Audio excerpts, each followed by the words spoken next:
Hello friends, कैसे हैं आप सब। आइए एक बार फिर से आपका मोस्ट वेलकम है बीकानेर की रसोई में। और आज मैं आपके साथ फिर से शेयर करने वाली हूँ एक पापड़ की रेसिपी। और आज मैं बनाऊँगी आलू के पापड़। और इन पापड़ों को आप फास्ट में भी खा सकते हैं, और वैसे भी कोई भी मेहमान आया हो या आपको झटपट कुछ खाने को मन है, कोई भी स्नैक्स चाय वगैरह के साथ लेना है, तो उस वक्त भी आप इसका इस्तेमाल कर सकते हैं। बनाने में बेहद आसान है, और मुझे तो लगता है सबसे आसान पापड़ यही हैं आलू के, जो आप इस तरीके से बनाएंगे। और खाने में भी बहुत टेस्टी हैं। बस थोड़ी सी सावधानी रखनी है, थोड़ा सा ध्यान रखना है इसको बनाने में। वो भी मैं आपको बता दूंगी कि आपको क्या ध्यान रखना है। तो ये मैंने सबसे पहले लिए थे आलू, और आलू को अच्छे से मैंने उबाल लिया। यानी कि इसको आपको 2 से 3 सीटी लगानी है। मतलब आलू बहुत अच्छे से मैश होना चाहिए, इतना सॉफ्ट हमें इसे करना है। अगर आलू थोड़ा भी खड़ा होगा तो आपके पापड़ बिल्कुल अच्छे नहीं बनेंगे। तो इस चीज़ का ध्यान रखते हुए आपको आलू उबालने हैं। तो आप देखिए मेरे आलू अच्छे से उबल चुके हैं, बिल्कुल सॉफ्ट हैं। तो फिर हम इनके छिलके उतार लेते हैं, और अपने आलू को करेंगे हम कद्दूकस। यानी इन आलूओं को बहुत अच्छे से मैश करना है, ज़रा भी गुठली नहीं रहनी चाहिए। तब जाके आपके पापड़ परफेक्ट बनेंगे। अगर इसमें ज़रा भी गुठली रहती है या आपका आलू सख्त रहता है, तो फिर ये पापड़ टूट जाएंगे या बीच में से इसमें से फटने लगेंगे। तो इस चीज़ का ध्यान रखना। ये मैं अपने एक्सपीरियंस से कह रही हूँ। तो वही आपको ध्यान रखना है, वरना फिर आपकी सारी मेहनत बेकार हो जाती है अगर आपके पापड़ फट जाते हैं तो। अब देखिए इनको मैंने सब कद्दूकस कर लिया है। और अच्छे से कद्दूकस करने के बाद फिर से इसको आप हाथों से बढ़िया से मैश कर लेना। तो यहाँ पे पहले मैं सब कर लेती हूँ अपने कद्दूकस। बेहद आसान है ये वाले पापड़ बनाने। मुझे तो लगता है सबसे आसान यही है। तो अब देखिए, अब अगर इसमें कुछ भी थोड़ा बहुत आपको मोटा दाना दिखाई दे, उसको इस तरह से करते हुए पूरा सॉफ्ट बना देना है। तो यहाँ ये बिल्कुल सॉफ्ट हो जाना चाहिए। और हमारे आलू भी, अभी अगर हमें पापड़ बनाने हैं ना, तो जैसे आपको ये सॉफ्ट दिख रहा है, आपको इसका टेक्सचर आलू का ऐसा ही टेक्सचर होना चाहिए। अगर इससे थोड़ा टाइट रहता है तो भी आपके पापड़ ख़राब हो जाते हैं। तो यहाँ पे बिल्कुल ढीला ढीला और सॉफ्ट सा टेक्सचर हमें लेना है।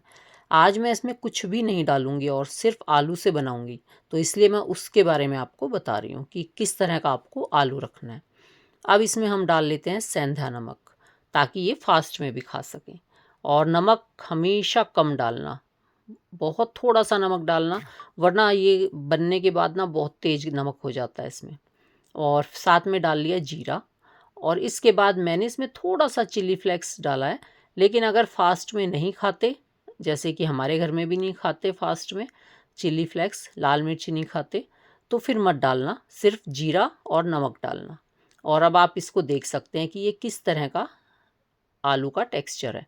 बहुत ढीला ढीला टेक्सचर होता है, और ये हाथों में चिपकता है। इसलिए इसमें लगाने पड़ेंगे हमें हाथों पे घी लगाना।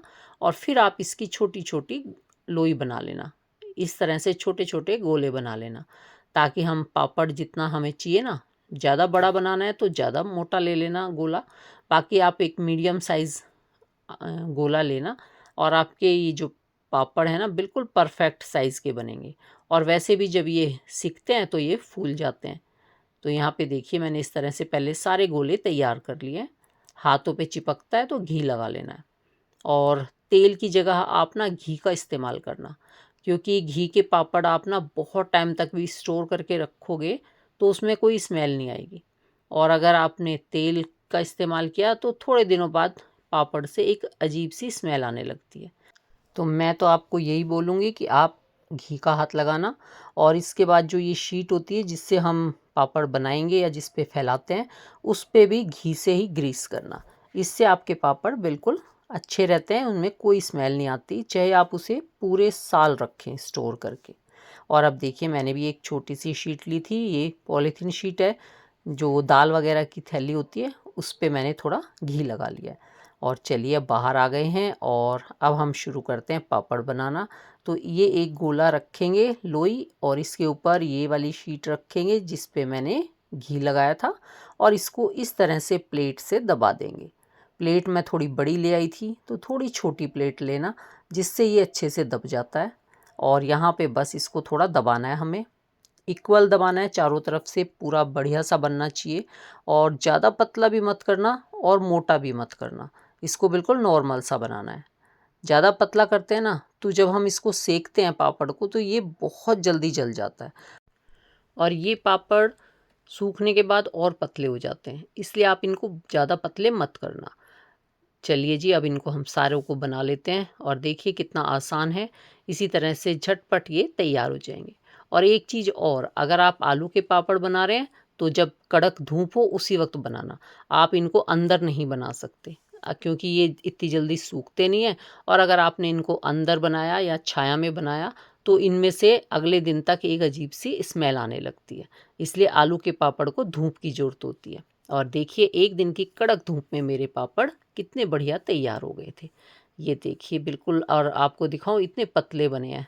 ये देखो आप कितने पतले पापड़ तैयार हुए हैं। तो अब आपको दिखाती हूँ इनको सेक के।